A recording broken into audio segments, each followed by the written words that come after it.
Hello students, so the question given here is that which of the following factor decides the choice of shelter? Okay, and we have been given options as geography of area, environmental condition, availability of raw material and economic status of person.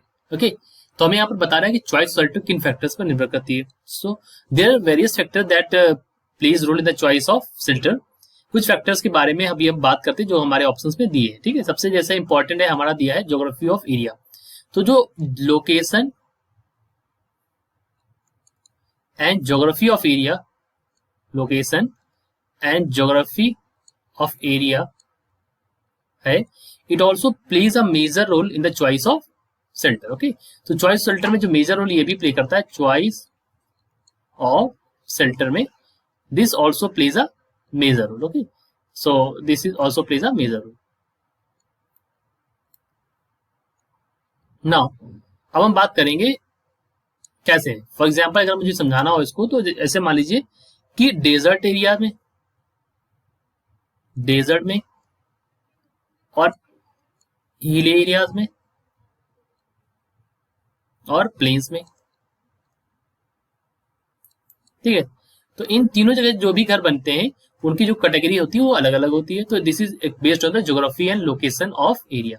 Okay, so this is the first factor. Okay, तो अगर हम दूसरे factor की बात करें यहाँ पर, तो second factor that affects the choice of shelter is environmental condition. तो दूसरा फैक्टर जो इफेक्ट करता है वो होता है हमारा इन्वायरमेंटल कंडीशन.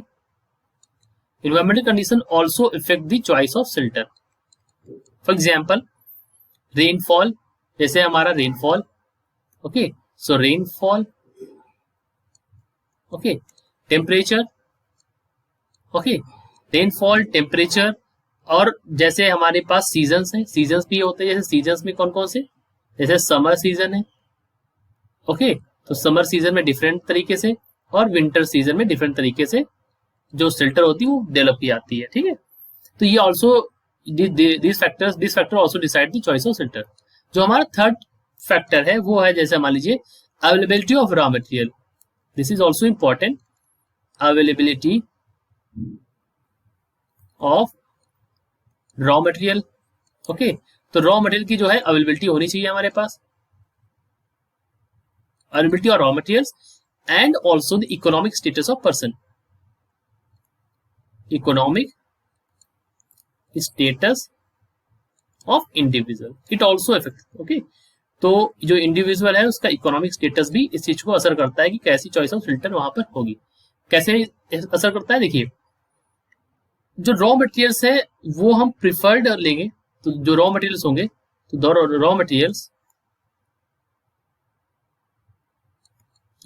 जो होने चाहिए they should be easily available.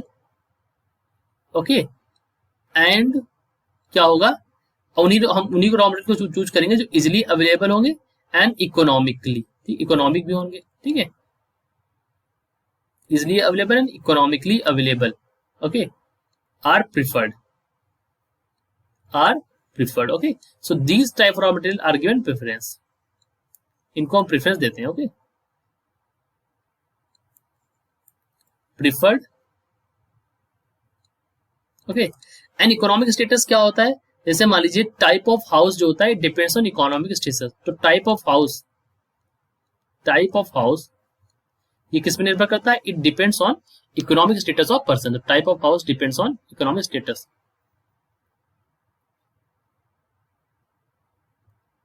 Depends on economic status. Okay, so as you can see all 3 or 4 factors are contributing to the choice of shelter.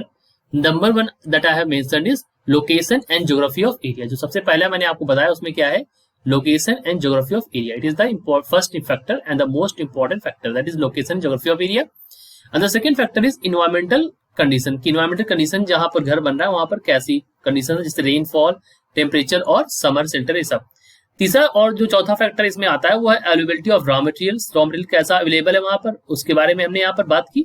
और हमने आपको बताया कि इकोनॉमिक स्टेटस जो है इंडिविजुअल का, that also affects the choice of shelter. Okay, so as you can see all the 4 all the 4 जो points हैं, ये चारों पॉइंट जो है they have been included over here, geography of area, environmental condition, availability of raw material and economic status of person. So हमारा जो correct option होगा वो ऑप्शन नंबर 4 होगा. Okay, so the correct option is option number 4. Okay, so these are the factors that on which the choice of shelter depends. Okay, so I hope you understood this question and this question is clear to you now.